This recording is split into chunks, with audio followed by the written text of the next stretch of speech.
اعوذ بالله من الشیطان الرجیم. بسم الله الرحمن الرحیم.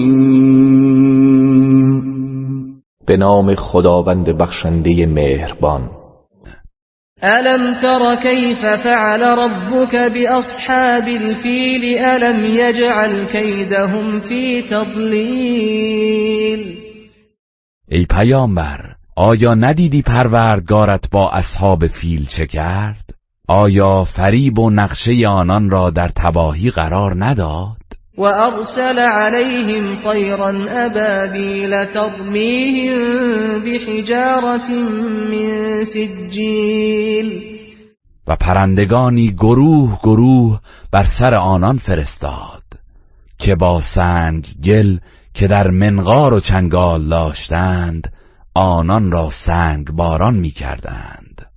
فجعلهم كعصف مأكول. پس آنها را همچون کاه جویده شده ساخت.